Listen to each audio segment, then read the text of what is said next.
Assalamualaikum warahmatullahi wabarakatuh. Perkenalkan, nama saya Wisnu Kencana Wijaya Kusuma dari jurusan Bimbingan Konseling Islam kelas PKI 1D. Di sini saya akan mereview buku tentang pendidikan kaum tertindas yang dikarang oleh Paulo Freire dan pengantarnya adalah F. Danuarta LP3S.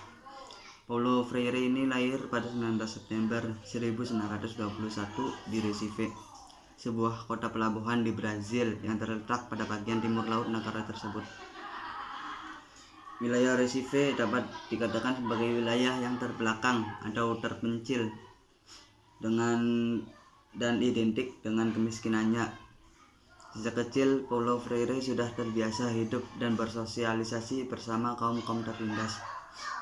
Dan berkat perkumpulan sosialnya yang sangat panjang bersama kaum-kaum tertindas, maka terciptalah sebuah buku yang berjudul Pedagogy of the Oppressed, atau kalau diterjemahkan ke dalam bahasa Indonesianya adalah Pendidikan Kaum Tertindas. Buku karya Paulo Freire ini menjelaskan bahwa rendah diri adalah sikap utama yang membuat kaum tertindas semakin tenggelam dalam kubangan penindasan. Dalam pandangan kaum tertindas, mereka menganggap bahwa dirinya sebagai benda yang artinya dimiliki oleh kaum penindas. Mereka seringkali mendengarkan bahwa mereka sebenarnya tidak berguna, tidak tahu apapun, malas dan tidak produktif, yang akhirnya menjadikan mereka benar-benar percaya akan ketidakberadaannya. Hampir tidak pernah mereka menyadari bahwa mereka sebenarnya mengetahui sesuatu. Masalah utamanya adalah bagaimana menciptakan suatu kondisi yang tidak membuat pola sesat ini terulang untuk sekian kalinya, di mana kaum tertindas yang nantinya bebas dari penindasan malah berbalik menjadi penindas. Menurut pandangan Paulo Freire, kaum tertindas tidak boleh berbalik menjadi penindas, tetapi memulihkan kembali humanisasi antara kaum penindas dan tertindas. Paulo Freire mengatakan dalam bukunya, pendidikan yang dialami oleh kaum-kaum tertindas selama ini tak ubahnya seperti pendidikan dengan sistem bank. Dalam pendidikan sistem bank, di mana ruang gerak yang disediakan bagi kegiatan para murid hanya terbatas pada menerima, mencatat, dan menyimpan. Guru merupakan subjek yang memiliki pengetahuan yang diisikan kepada murid, sedangkan murid hanya sebuah deposit belaka.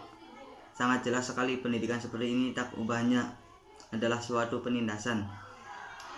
Penindasan terselubung terhadap kreativitas murid. Murid dituntut untuk mengikuti jalan pemikiran guru tanpa diberi kesepakatan untuk berpikir kritis dalam memecahkan sesuatu masalah yang ada. Selain itu, Paulo mengajukan sebuah alternatif untuk masalah tersebut dengan sistem yang ia sebut dengan pendidikan hadap masalah. Di sini guru dan murid bersama menjadi subjek dan disatukan oleh objek yang sama. Tidak ada lagi yang memikirkan dan yang tinggal menerima atau menelan materi saja, tetapi mereka, guru dan murid, berpikir bersama-sama. Dalam sistem ini pula guru memilih rekan murid yang melibatkan diri dan merangsang daya pikir kritis para murid. Kesimpulannya dapat dikatakan bahwa dalam buku Pendidikan Kaum Tertindas, pemikiran Paulo ini mengenai pendidikan yang terjadi menurut pengamatannya adalah pendidikan yang menindas, di mana pendidik, dalam hal ini guru, bertindak layaknya seorang penindas. Murid pun secara sadar menjadikan dirinya sebagai orang yang tertindas. Semua ini tidak lepas dari lingkaran sesat yang awalnya telah dimulai dan agaknya sulit untuk diputus, di mana orang-orang yang dulunya tertindas akan berbalik menjadi penindas, bukannya mengubah kontradiksi yang terjadi tetapi malah melestarikannya.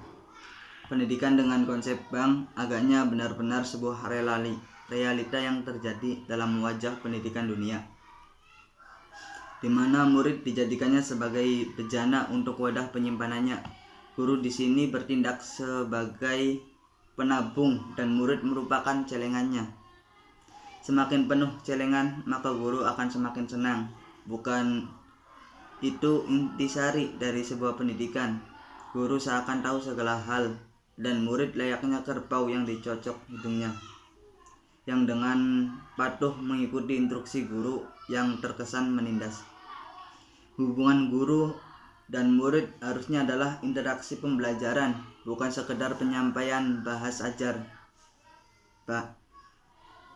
Bukan sekedar penyampaian bahan ajar. Guru dalam pendidikan harusnya tidak memandang muridnya bodoh, akan tetapi memandang muridnya sebagai subjek yang sadar.